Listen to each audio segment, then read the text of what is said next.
Assalamualaikum teman-teman, welcome to this Daylan channel.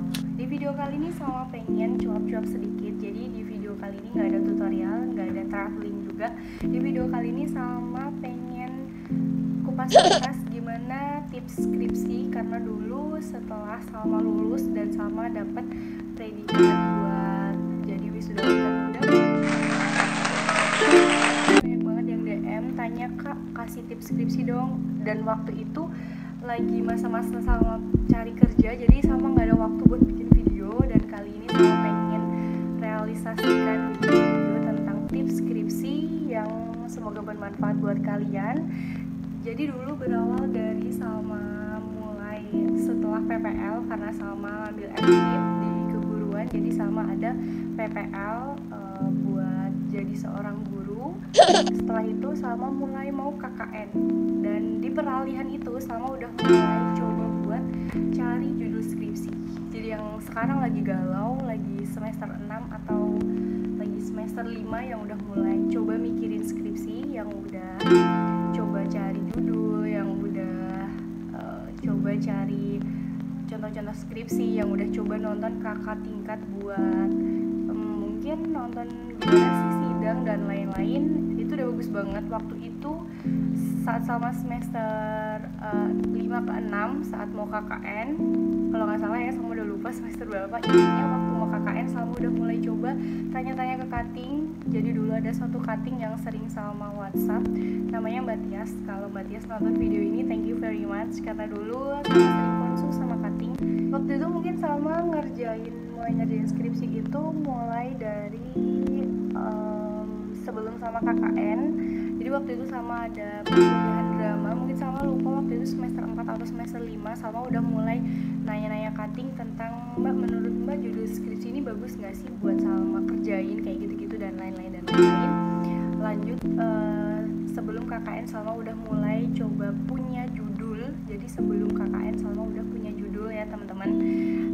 Yang pertama itu harus nyiapin judul, bener-bener judul yang kita suka, bener-bener judul yang membuat kita nyaman buat ngerjain skripsi itu. Jadi lanjut cerita, setelah Salma pulang dari KKN, waktu itu kebetulan Salma bisa KKN di Bali, jadi bisa dapat banyak ilmu dari sana dan membuat lebih semangat lagi buat ngerjain skripsi, karena pengen cepet-cepet lulus, pengen cepet-cepet kerja, dapat duit, bahagian orang tua, kayak gitu. Sesimpel itu dulu Salma mikir. Setelah itu Salma konsul sama Kajur, dan alhamdulillah satu kali konsultasi Salma di approve, dan waktu itu ada yang nemenin, so sweet, thank you very much. Jadi waktu itu alhamdulillahnya langsung di approve. Nggak banyak juga ya buat judul-judul yang ditolak sama Kajur, karena ini nggak menarik nih Mbak, kayak gitu. Ini udah biasa aja gitu ya di zaman sekarang ini, nggak cocok buat kita kerjain di zaman sekarang ini, kayak gitu. Jadi alhamdulillah waktu itu Salma langsung di approve dan Salma langsung coba buat kerjain pastinya.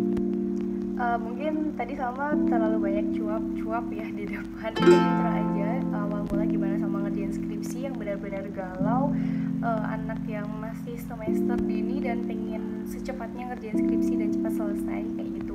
Tips pertama buat Salma, jadi teman-teman pasti males ya, males itu udah bener-bener yang ya udah males aja gitu buat ngerjain skripsi. Mau gimana lagi, orang lagi males, nggak mood, ya udah nggak ngerjain.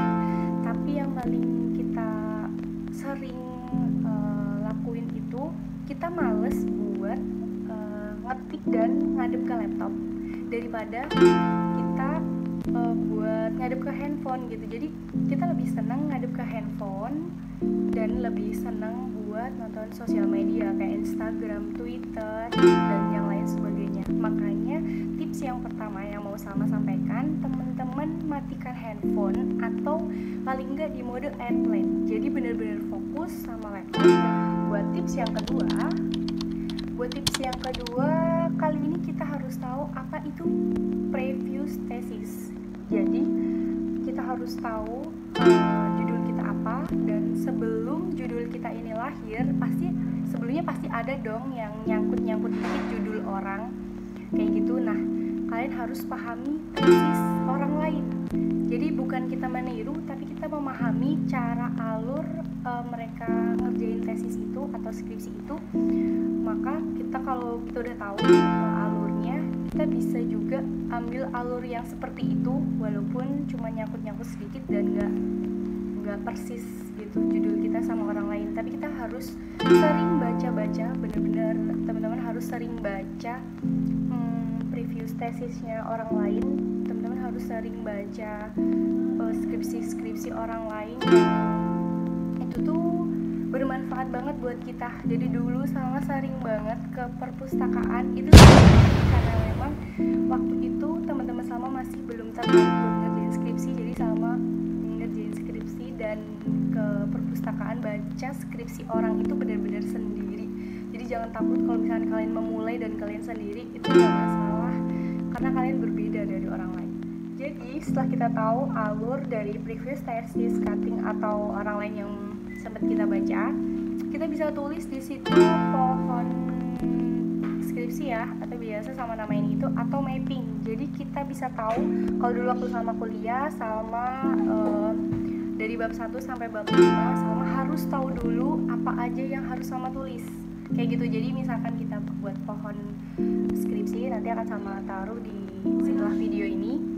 Jadi Salma buka skripsi orang lain, misalkan bab 1 kita harus nulis apa, bab 2 kita harus nulis apa, bab 3 kita harus nulis apa, sampai bab 5. Kalau di kampus Salma memang sampai bab 5, tapi ada kampus lain juga yang cuma sampai bab 4.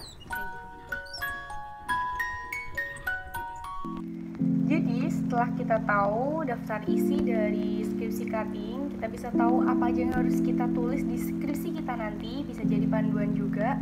Dan yaitu pohon skripsi itu benar-benar kayak yang bermanfaat. Setelah kita ngerjain bab 1, bab 2 apa nih yang harus kita tulis, bab 2 apa nih yang harus kita cari datanya, kayak gitu. Lanjut buat tips ketiga. Buat tips ketiga itu lebih ke motivasi. Kalau kita nggak bahagia, kita nggak akan senang buat nulis gitu, karena skripsi itu kan kita nulis ya, kita ngetik. Kalau kita nggak bahagia, kita nggak senang, kita nggak bakal tertarik juga buat nulis skripsi. Jadi kita harus bahagia dulu pertama. Jadi support teman, support keluarga, support pasangan itu menurut Salma bagus banget buat bikin mood buat ngerjain skripsi itu lebih baik lagi ya. Gak banyak juga yang banyak masalah di keluarganya, makanya dia lebih lambat dalam ngerjain skripsi. Salma nggak fokus ke sana, Salma lebih fokus ke gimana caranya kita bisa cepat ngerjain skripsi on target dan lebih dini daripada teman-teman yang lain buat dapetin yang wisudawan termuda tadi, kayak gitu. Kali ini lebih ke apa motivasi kalian buat ngerjain skripsi. Pertama, apa kalian mau cepet-cepet lulus biar dapat duit? Kedua, apa kalian pengen bahagiain orang tua biar cepet bisa punya ijazah sarjana, atau biar bisa bahagiain orang tua lah intinya. Atau yang ketiga, emang benar-benar pengen cepet-cepet buat wisuda biar pengen cepet-cepet lanjut sekolah lagi dan yang lainnya. Pokoknya yang ketiga ini tentang motivasi kalian ngerjain itu apa. Jadi gitu ya teman-teman, buat yang ketiga ini kita harus tahu dulu motivasi kita apa. Mungkin nggak banyak juga yang pengen cepet-cepet nikah, jadi pengen cepet-cepet ngerjain skripsi dan cepet lulus kayak gitu ya. Jadi ada beberapa motivasi dari diri sendiri gimana kita bisa ngerjain itu dengan cepat. Lanjut ke tips yang keempat. Mungkin ini jadi tips yang terakhir ya. Dulu Salma kebetulan kerja di suatu course yang mana itu di Jogja, dan Salma kuliahnya di Solo. Dan waktu itu Salma kos di Jogja karena Salma coba buat belajar kerja di course itu tadi, di English Cafe tepatnya. Jadi di situ itu course yang mana dia itu belajar bahasa Inggris di suatu cafe, jadi have fun tapi tetap belajar, kayak gitu intinya. Jadi walaupun jaraknya lumayan di Jogja dan Solo, tapi Salma tetap on target banget buat ngerjain skripsi.